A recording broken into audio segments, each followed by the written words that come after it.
यहाँ पर हम डीजल के वाइवा के जो क्वेश्चन है वो हम देखते हैं कि किस तरीके के क्वेश्चन बनते हैं, किस तरीके से क्वेश्चन पूछे जाते हैं। तो सबसे पहले हम देखें यहाँ पर कि क्वेश्चन पूछा जा सकता है कि what is non automatic train. तो ये पहला क्वेश्चन है, नॉन ऑटोमेटिक ट्रेन क्या होती है, ये पहला क्वेश्चन है। दूसरा क्वेश्चन है कि ड्रिलमेंट क्या होता है, जो ट्रेन का ड्रिलमेंट होता है वो क्या होता है, ड्रिलमेंट। तीसरा क्वेश्चन है कि रेल में अगर क्रैक है, रेल पाथ के अंदर, रेल पाथ के अंदर क्रैक होता है वो क्या होता है, उससे रिलेटेड क्वेश्चन है। चौथा क्वेश्चन है कि अगर बीपी प्रेशर ड्रॉप हो रहा है तो आप क्या करेंगे, बीपी प्रेशर अगर ड्रॉप हो रहा है तो क्या करना चाहिए। पांचवा क्वेश्चन है कि अगर आपको सहायता इंजन की मांग करनी है तो किस तरीके से आप सहायता इंजन की मांग करेंगे, सहायता इंजन की मांग। छठवा क्वेश्चन है कि जो इंजीनियरिंग बोर्ड है उनके बारे में आप क्या जानते हैं, इंजीनियरिंग बोर्ड, उनसे रिलेटेड क्वेश्चन है। यानी इंजीनियरिंग बोर्ड संकेतक जो है, रोग संकेतक है, गति संकेतक है, संपार फाटक है, उनके बारे में आप क्या जानते हैं। अगला क्वेश्चन है कि मान लीजिए A9 से ब्रेक नहीं लग रहा है तो आप क्या करेंगे, ब्रेक नहीं लग रहा है तो क्या करना चाहिए, क्या कार्यवाही की जाएगी। अगला क्वेश्चन है कि मान लो इंजन क्रैंक हो रहा है लेकिन स्टार्ट नहीं हो रहा है, इंजन क्रैंक तो हो रहा है लेकिन स्टार्ट नहीं हो रहा है, तब आप क्या करेंगे। अगला क्वेश्चन है कि मान लीजिए फ्यूल पंप मोटर कार्य नहीं कर रहा है तो क्या करेंगे, फ्यूल पंप मोटर अगर कार्य नहीं कर रहा है तो आप क्या करेंगे।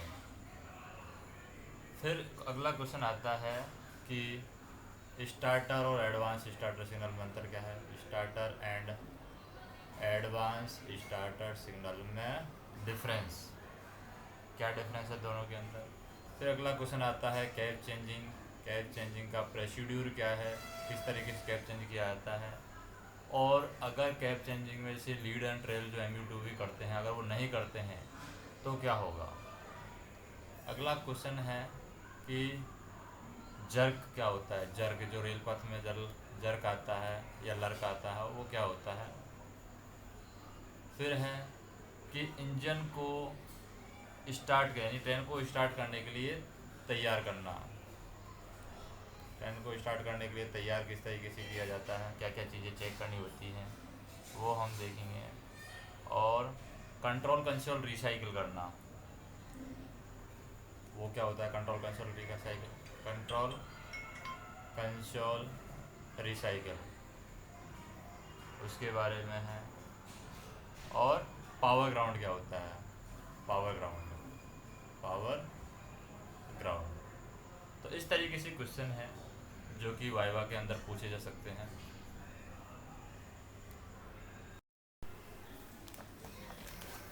नेक्स्ट हम देखें, क्वेश्चन पूछा जाता है कि EVD इमरजेंसी ब्रेक डिस्टेंस क्या होती है, EVD। तो इमरजेंसी ब्रेक डिस्टेंस है, डिफरेंट कंडीशन पर डिपेंड करती है, ढलान है, समतल है, लेकिन नॉर्मली ये माना जाए तो 500 मीटर होती है।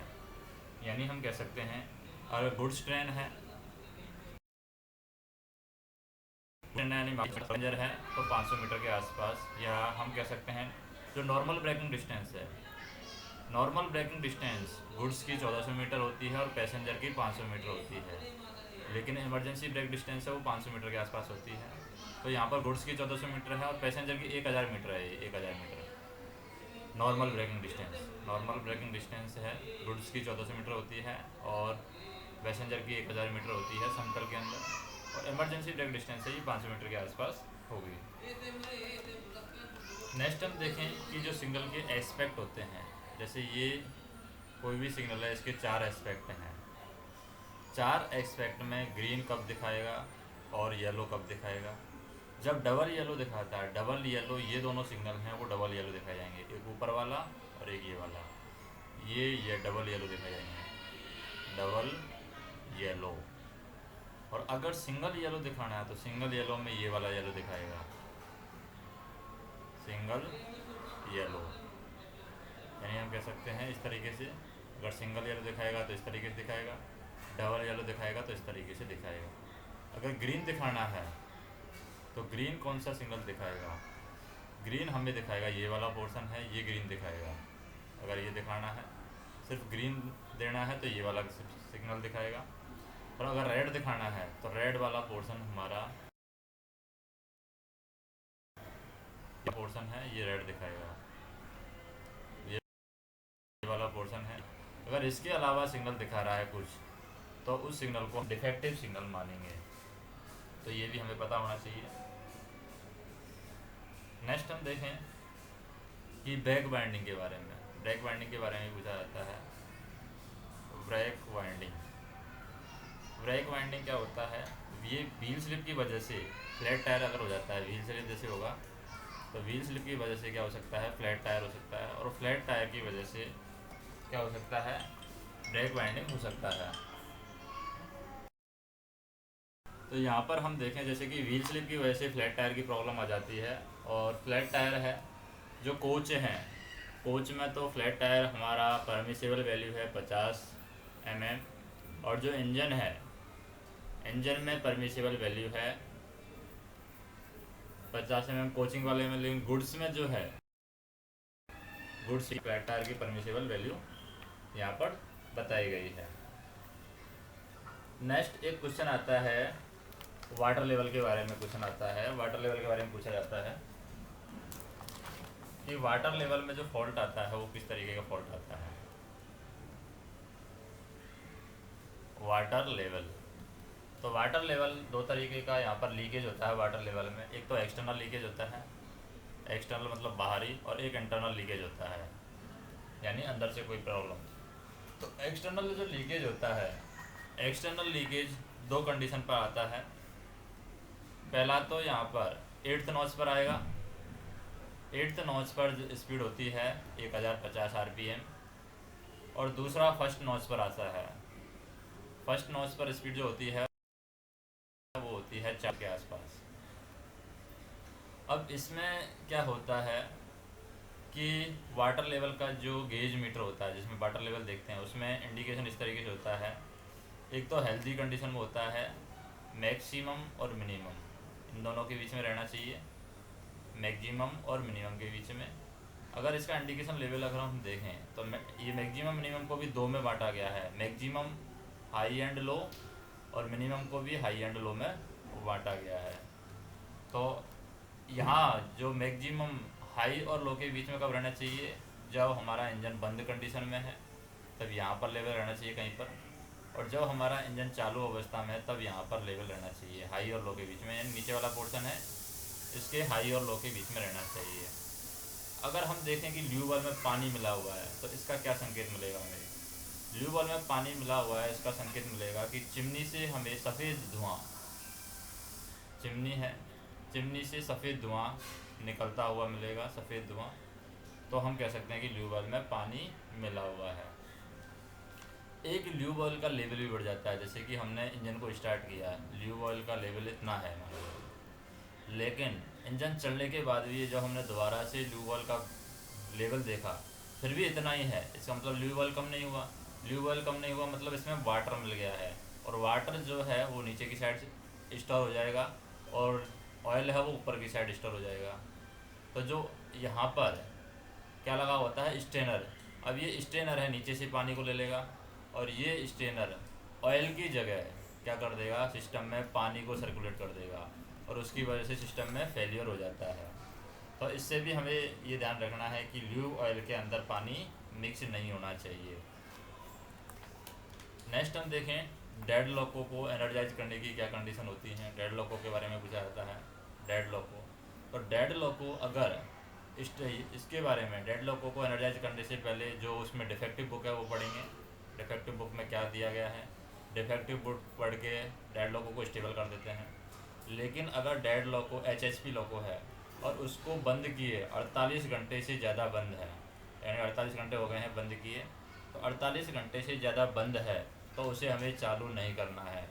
और ये हमें चेक करना है कि कोई भी रिमार्क तो नहीं है, और ये बताना है कि कोई भी रिमार्क तो नहीं है। अगर इंजन पर लिखा हुआ है, रिमार्क में लिखा हुआ है इंजन नॉट टू स्टार्ट, तो इंजन को किसी भी कंडीशन में हमें स्टार्ट नहीं करना है।